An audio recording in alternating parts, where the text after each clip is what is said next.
Hello good morning दोस्तों। Welcome back to no good way. आज दोस्तों 28 अक्टूबर 2023 और 28 अक्टूबर को हम जो भी डेली करंट अफेयर्स के जो इंपॉर्टेंट क्वेश्चन बने हैं उनके बारे में हम डिटेल से डिस्कस करेंगे। और आज की वीडियो की आपको पीडीएफ चाहिए तो आप हमारे जो टेलीग्राम ग्रुप है वहां से वीडियो की पीडीएफ है वो प्राप्त कर सकते हैं। और लास्ट में आपको क्वेश्चन भी दिया जाएगा जिसका आंसर है वो आपको कमेंट बॉक्स में लिखना है। तो चलिए दोस्तों स्टार्ट करते हैं क्वेश्चन नंबर 1 से।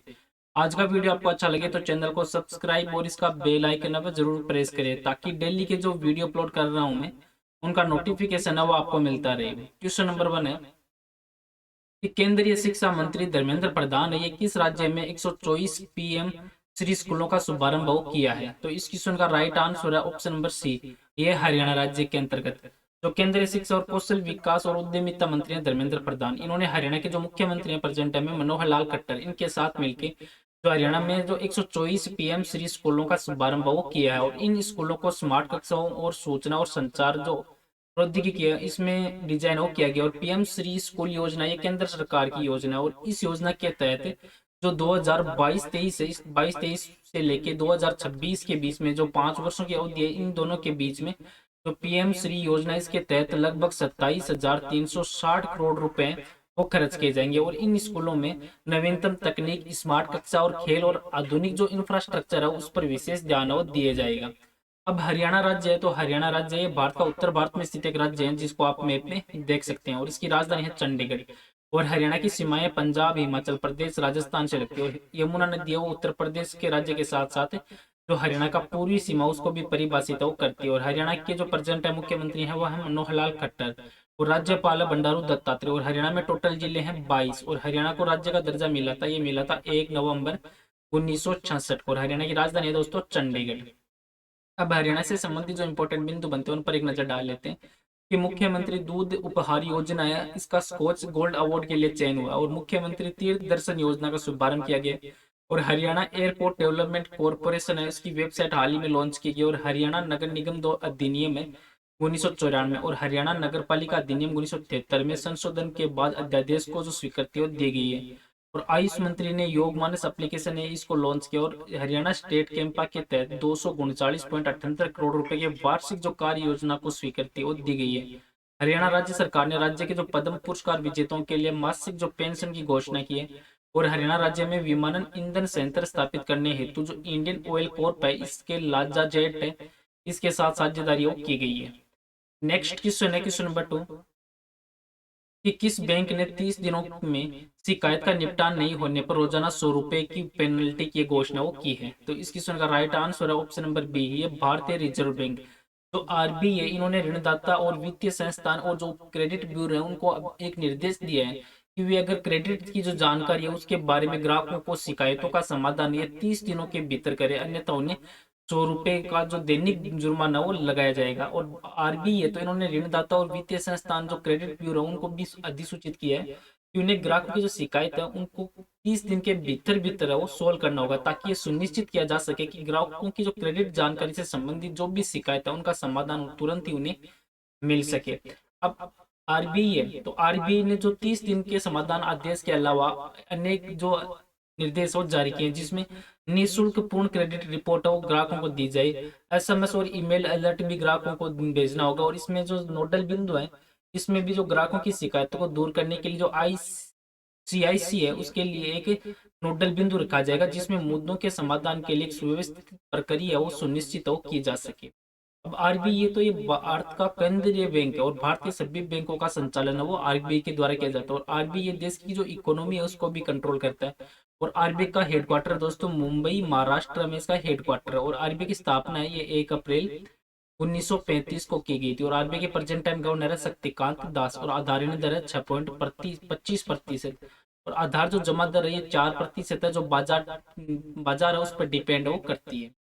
अब बैंकिंग से संबंधित जो इंपॉर्टेंट बिंदु बनते हैं उन पर एक नजर डाल लेते हैं कि आरबीआई ने जो गैर अनुपालन के लिए एल एंड टी फाइनेंस पर 2.5 करोड़ रुपए का जुर्माना लगाया। और आरबीआई ने निजी बैंकों को न्यूनतम 2 पूर्णकालिक निदेशक रखने का निर्देश दिया। और एक्सिस बैंक ने इन्फिनिटी सेविंग अकाउंट लॉन्च किया।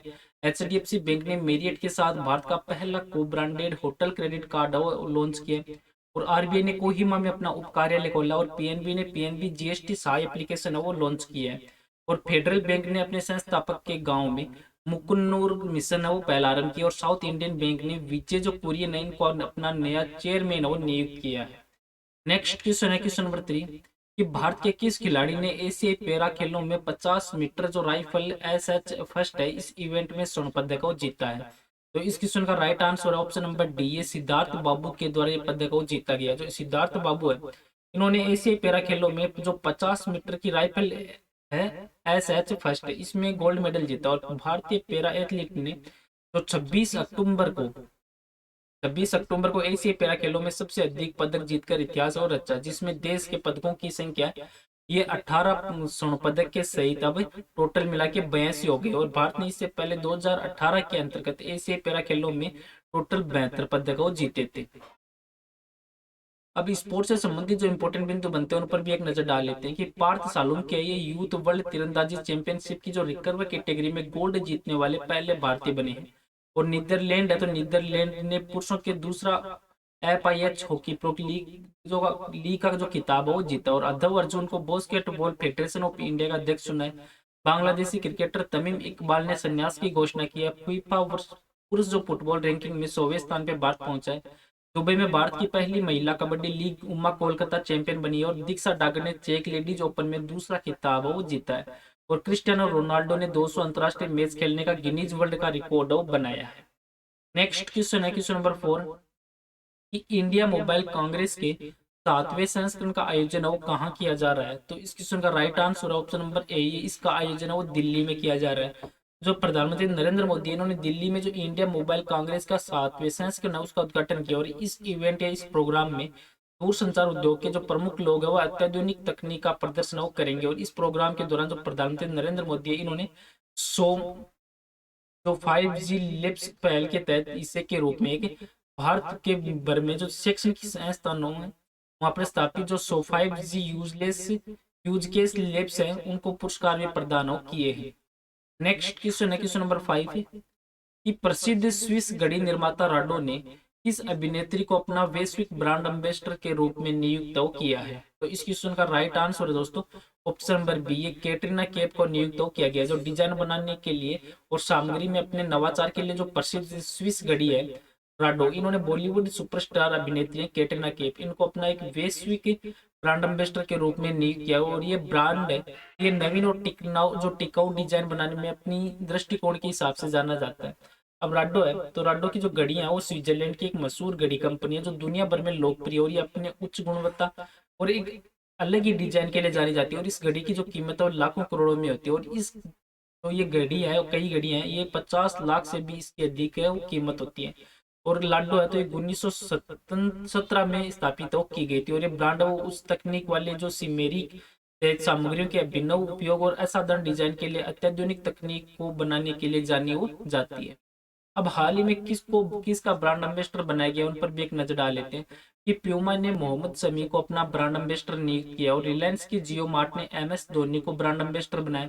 कैटरीना कैफ ने बनी जो यूनिक्लो इंडिया की ब्रांड एम्बेसडर के रूप में नियुक्त किया, और महिला फैशन ब्रांड W ने अनुष्का शर्मा को अपना ब्रांड एम्बेसडर चुना। और इन्फोसिस ने महिला टेनिस चैंपियन इगा स्वियाटेक इनको ब्रांड एम्बेसडर बनाया। इन्फोसिस के global brand ambassador tennis star Rafael Nadal बने हैं।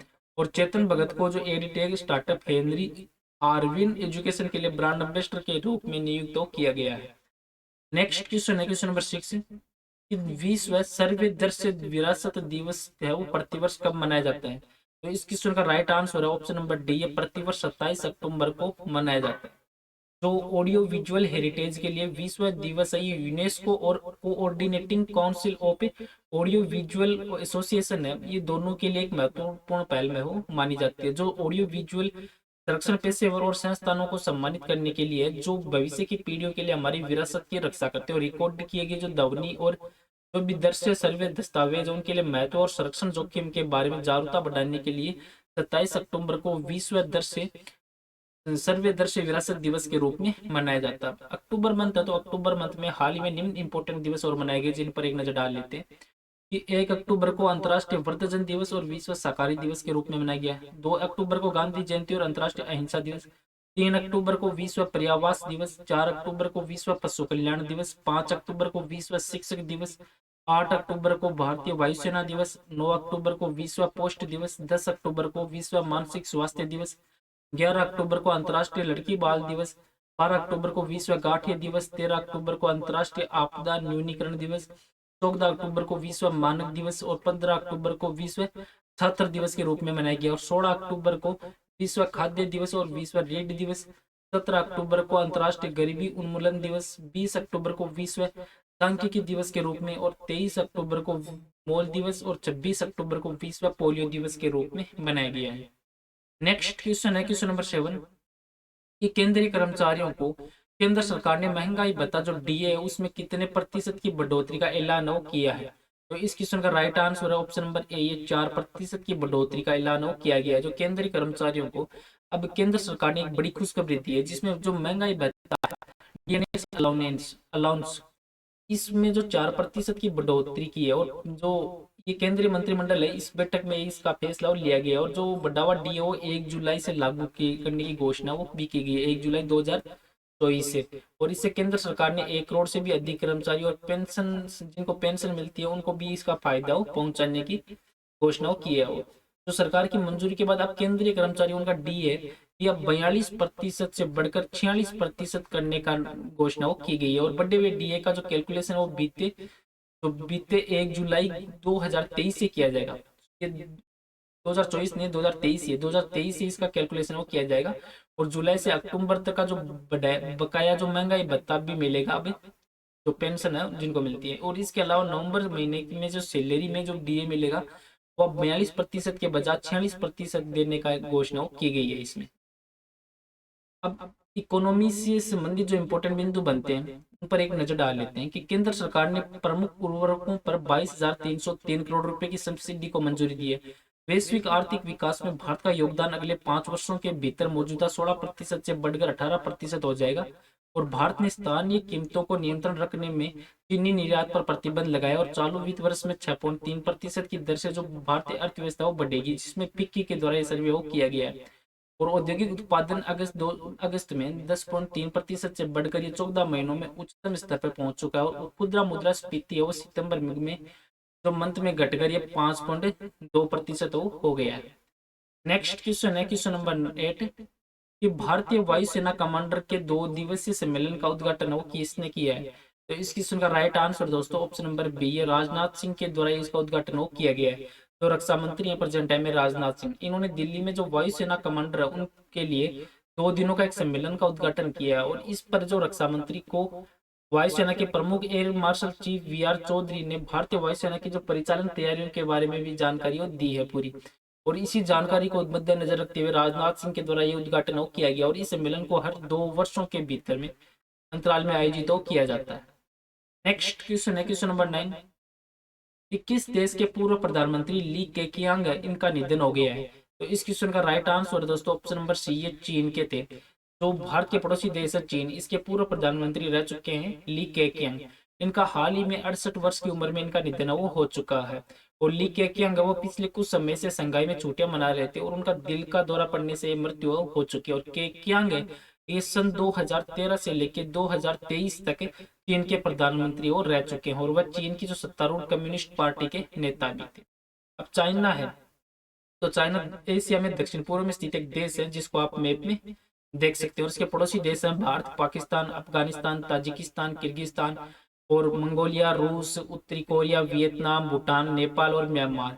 और जो चाइना की प्रेजेंट टाइम में जो प्रधानमंत्री हैं वो है दोस्तों ली कियांग और यहाँ की जो मुद्रा है चाइना की वो है युआन। नेक्स्ट क्वेश्चन है क्वेश्चन नंबर 10 कि अभ्यास हरी माऊ शक्ति 2023 है, इसका आयोजन किस देश की सेनाओं के बीच में किया गया है। तो इस क्वेश्चन का राइट आंसर है दोस्तों ऑप्शन नंबर बी है, भारत और मलेशिया के बीच में अभ्यास का आयोजन किया गया है। तो भारतीय और मलेशियाई सेनाएं इनके बीच में संयुक्त रूप से दोनों पक्षों में प्रशिक्षण अभ्यास एक्सरसाइज हरी माऊ शक्ति 2023 का जो अभ्यास है वो किया गया है प्रशिक्षण।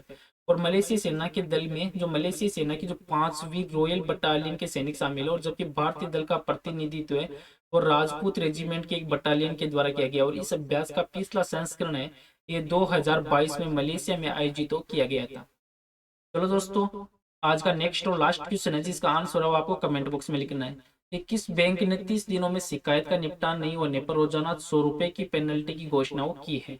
तो इस क्वेश्चन का राइट आंसर है वो आपको कमेंट बॉक्स में लिखना है। और पीछे के वीडियो में भी आपको क्वेश्चन दिया था कि किस राज्य में जमरानी बांध परियोजना को केंद्र सरकार की मंजूरी वो दी गई है। तो इस क्वेश्चन का राइट आंसर था ऑप्शन नंबर सी, है उत्तराखंड राज्य में। तो उत्तराखंड की जमरानी बांध परियोजना को केंद्रीय कैबिनेट ने मंजूरी वो प्रदान की है। और इस प्रोजेक्ट के तहत या इस प्रोजेक्ट के निर्माण से हल्द्वानी और आसपास के क्षेत्र में पेयजल और शिक्षा की समस्या का समाधान करने की भी घोषणा की गई है। चलो दोस्तों, आज का वीडियो वो यहीं पे समाप्त करता हूँ। वीडियो आपको अच्छा लगे तो चैनल को सब्सक्राइब और शेयर जरूर करें। Thank you all of you.